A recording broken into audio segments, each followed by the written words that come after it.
Are you a Black woman in STEM who feels like you got a late start in building wealth? Whether it was due to career shifts or getting an advanced degree or being underpaid, it is never too late for you to start building wealth and taking control of your finances.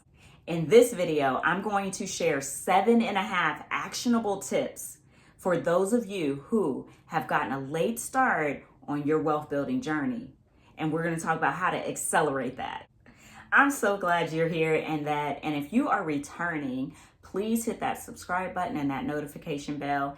If you're not returning and this is your first time, welcome. Please like, subscribe as I share wisdom and insights and even some inspiration here and there regarding your wealth building journey.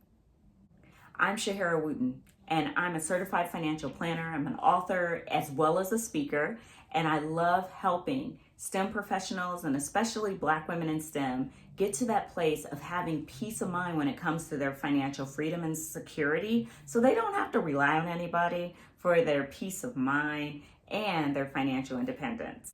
Now, tip number 1 is shift your money mindset.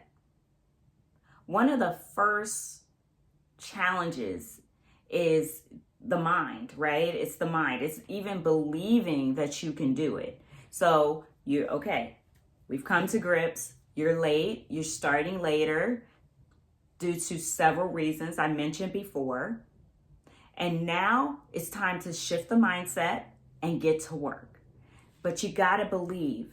You got to believe it's possible. And it is possible. So that's the first one. Don't let past delays define your financial future. Number 2 is maximize those retirement contributions. So you have an opportunity. If you work at a company, 401k, 403b, and various other retirement plans, you can contribute. Now, this is 2025. It changes from year to year, so you're going to want to check this every year. But as of right now, you can contribute on a 401k $23,500. If you're over 50, you can add an additional $7,000 per year. That's huge. So that's another way to catch up. If you have if you qualify for a Roth IRA or you contribute to a traditional IRA, in 2025, you can actually contribute $7,000 max. Or if you're over 50, you can add an additional $1,000 to catch up. Number 3 is to eliminate high interest debt. It is important. I talk about this. It seems like almost every video because I know that it's a reality for people that they have consumer debt. So you can use the debt avalanche or the debt snowball. The debt snowball is really good, especially if you're wanting to see yourself getting traction.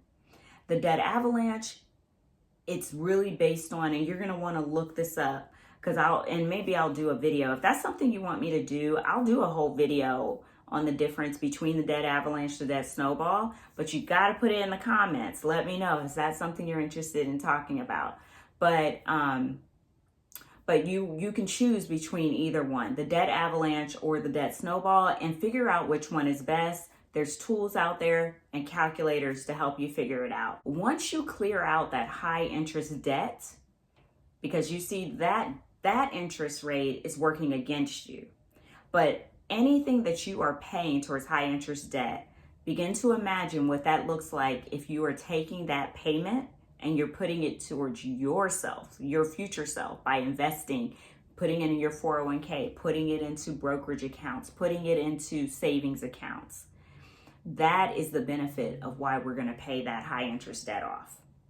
And any debt, any consumer debt for that matter. Number 4 is increase your income. So I'm a big proponent adding additional streams of income. Ideally getting to that place where you have 7 to 8 income sources. You always have something to fall on, especially in this day and age. There's layoffs all the time, and a lot of Black women in STEM I talk to, they feel like they've been lowballed in terms of their salary. They don't feel like they're making enough.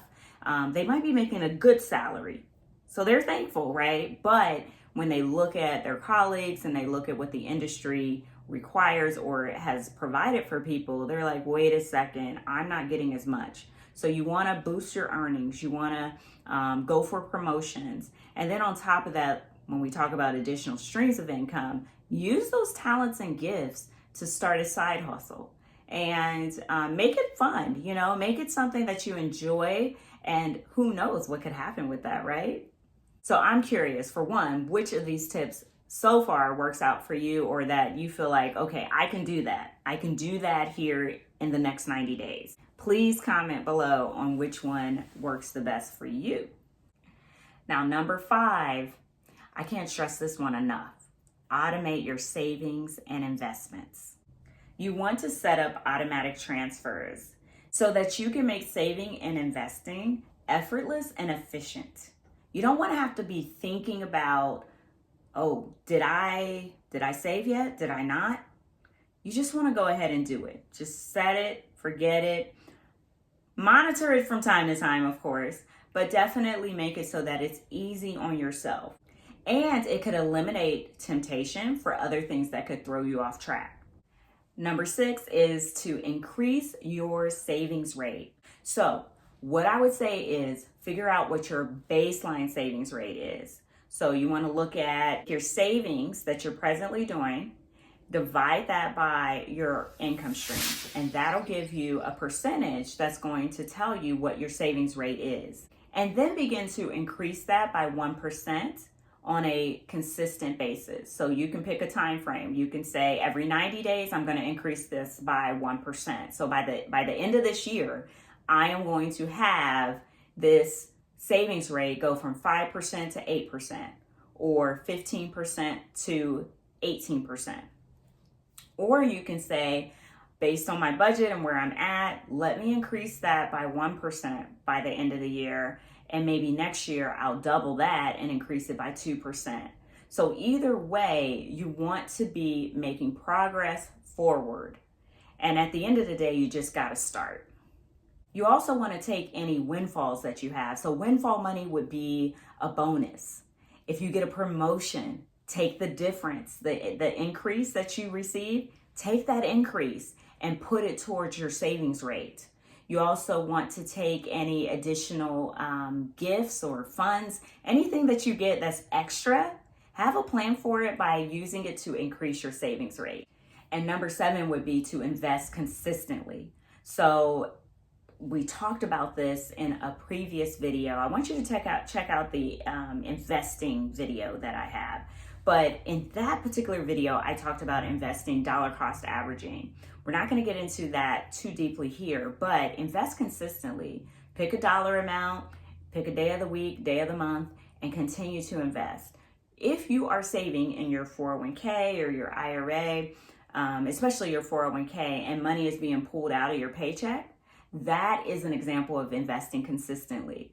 But this is what we're talking about outside of all those plans at work and all those retirement plans, is to use your funds, any additional windfall money, any additional money out of your budget, use that to help yourself invest on a regular basis and a consistent basis. And those habits are going to reap rewards in the future. I mentioned that we're going to have 7.5 strategies.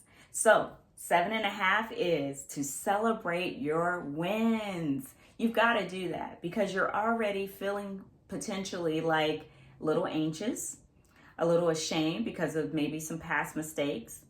Leave that all by the wayside. Start celebrating. The fact that you're even watching this today, I need you to celebrate that, right? Celebrate along the way, even the small wins, the small ones, the big ones, celebrate them. Celebrate everything, like all the steps that I've provided. If you do one thing towards each one of those are several wins that you can celebrate. And you just got to figure out who you're going to celebrate with, how you're going to celebrate. And it doesn't have to be money, because every step forward counts and every step forward is progress, and that should be celebrated. So I would love to hear from you. Please comment below. How would you celebrate? How have you celebrated in the past? Because people need ideas. They're looking for ideas. And bonus here is if you celebrate it without spending money. I love to hear that. And I have some ideas to share, but I want to hear yours first. If any of what I shared resonated with you, and if you're ready to go ahead and get started and you want to talk to a certified financial planner, then please go ahead, schedule a free strategy session, especially for Black women in STEM. And I would love to talk to you about what you've got going on and how I can support you, especially if you feel like any one of those topics are things that you're ready to get started on. Let's chat. Thank you again for taking the time to get this far in the video. If you found this helpful, please give it a thumbs up, comment, share it out with people that you know, and come back next time. And check out my other videos on building wealth as a Black woman in STEM. Let's close this wealth gap together, and I'll see you on the next one.